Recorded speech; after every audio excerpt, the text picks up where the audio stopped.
Welcome to another Drift Cars JP video. Today we're going to be reviewing my 2008 Honda Civic fn2 Type R.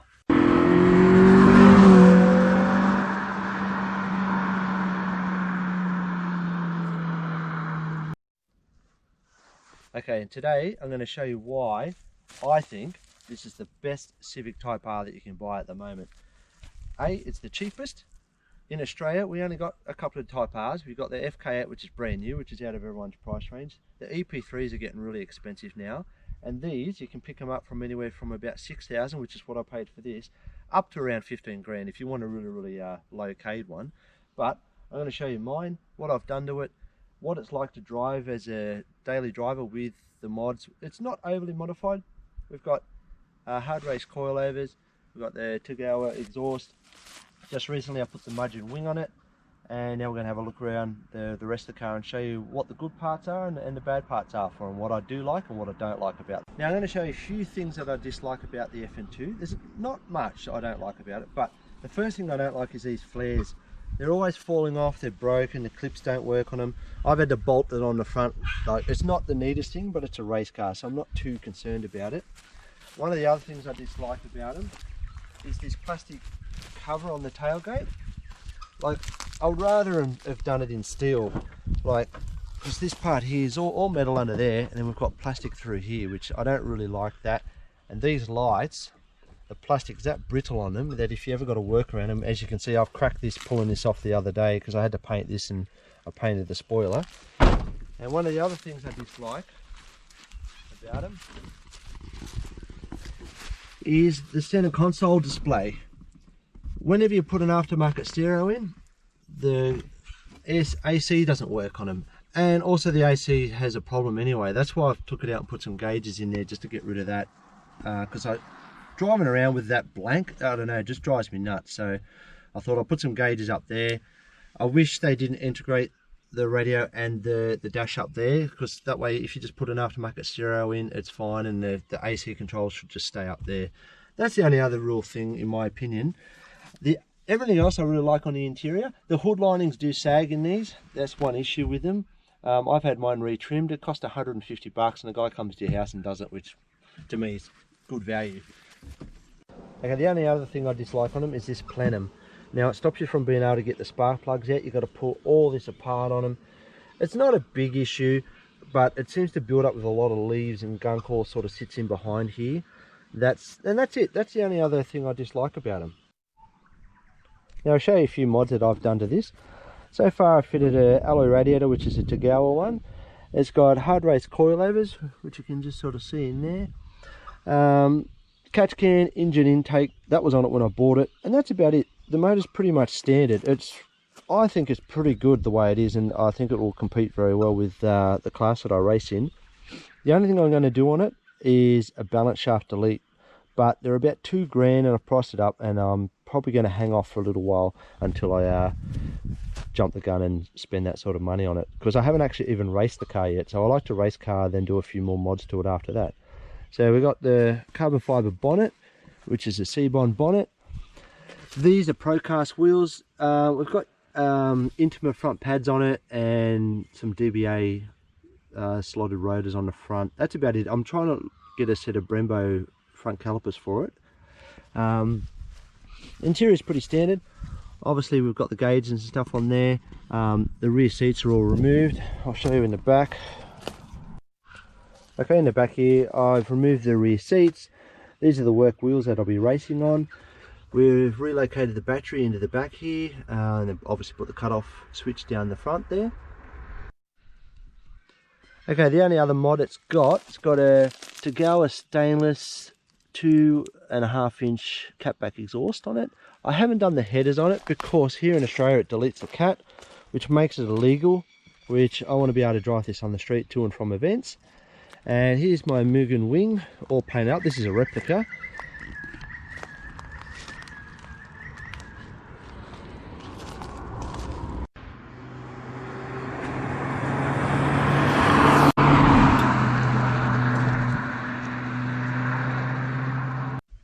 Now, I know the styling on these might not be for everybody, but for me, the fn2 touches on everything what everybody wants in a car. They want that wide, low stance to everything with the fat guards, and to me, a proper Civic Type R has to be a 3-door. That's just me. I like, if it's going to be a special edition of something, it should be a 2-door, not a 5-door hatch or a 4-door sedan. That's just me. Like, if you look at a Supra, that's to me styling, whereas this kind of ticks those boxes for me. Now the reason I bought an fn2 to race is because heaps of people race EP3s, and I think this will be pretty competitive. I haven't raced it yet. Hopefully some events will start up in July this year, and we'll be able to get some times in and some seat time in it to race. And yeah, and I just like them. I think they're a pretty cool looking car. Like I said, they're not everyone's cup of tea, but for me it's a nice thing. So okay, let's take this Civic for a spin. Now I think the start button's a bit of a gimmick, but people liked that stuff back in 2008. If it was a keyless barrel, that'd be fine, but putting the key in and then turning it just to push the start button's a bit of a gimmick if you ask me.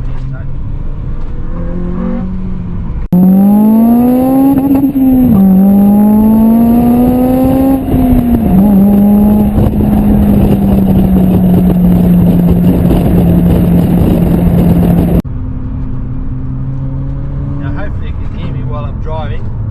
Now I've managed to pick up one that doesn't crunch any of the gears. Now the Type R's from the EP3 into the fn2 were really common for crunching in second or third gear. Luckily I've managed to pick one up that doesn't do either, so I'm pretty chuffed about that. This is a non-LSD model. It was only the later models that come out with an LSD.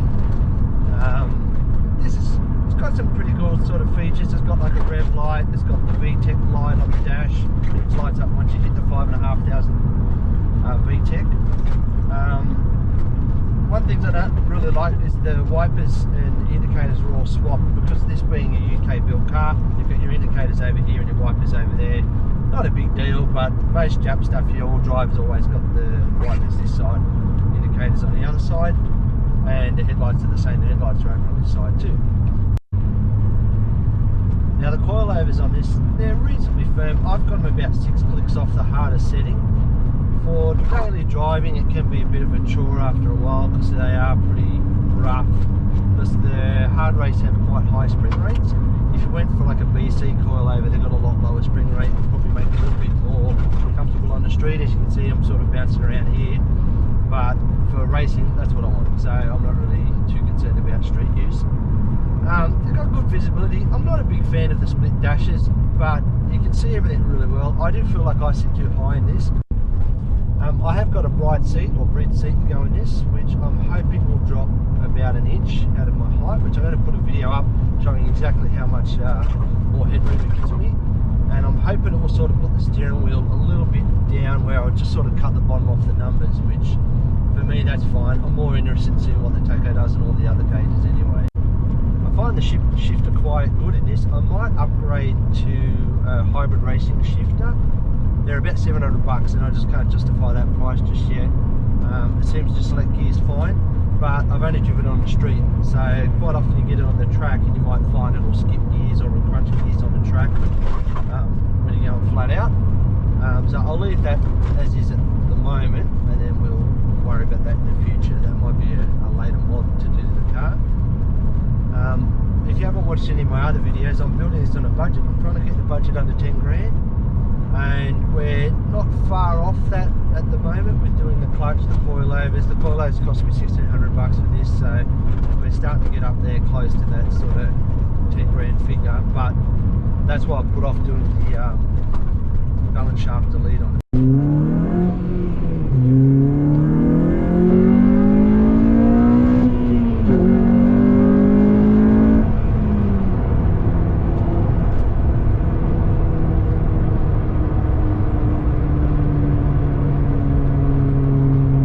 Now these fn2s have electric steering on them, which is quite light. Same as the clutch pedal. The clutch on this is quite light. I've got a heavy duty clutch in it from Competition Clutch, and even with that it's still a very light clutch and really easy to drive.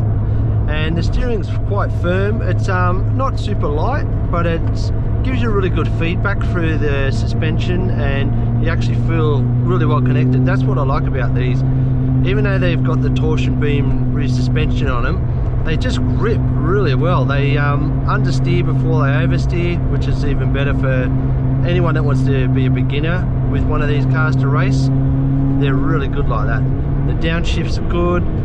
You do got to pop the throttle a fair bit if you want to blip the throttle on a downshift, because of the fly-by-wire cableless throttle body, which takes a little bit to get used to. But once you got used to it, you can actually but you really got to tap it to the floor like I did then. So like that, you really got to tap it. We can get on it.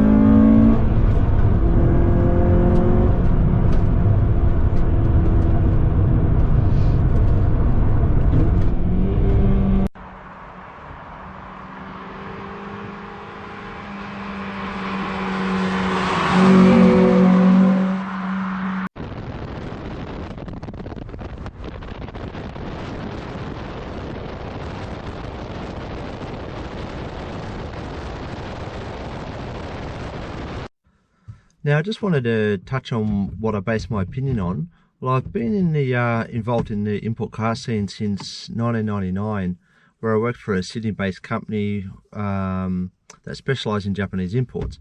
Back when R32 GTRs were $20,000, and none of us back then knew what the power potential of a 2JZ Supra was.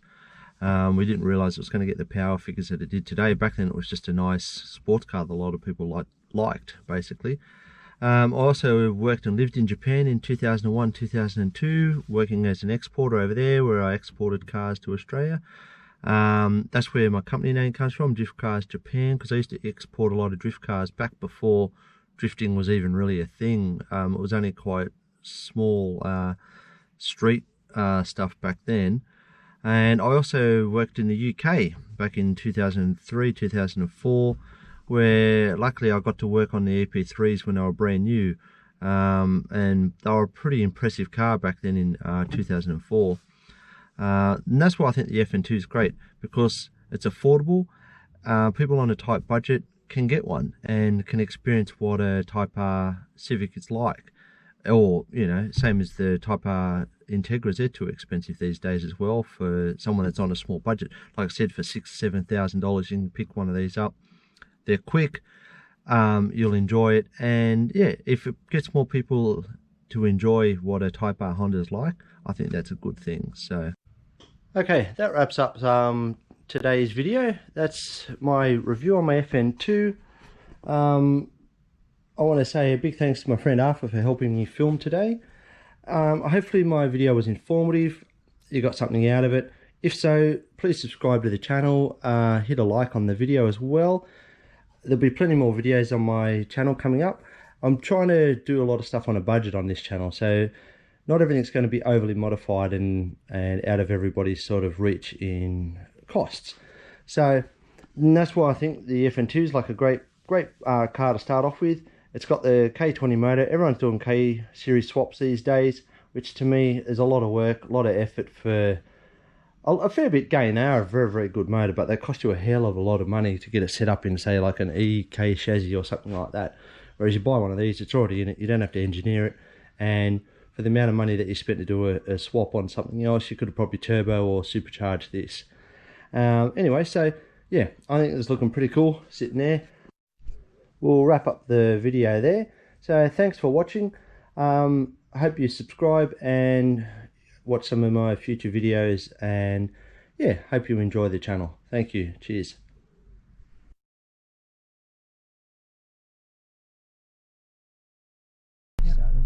Alright, well, let's take this Civic for a spin. Oh.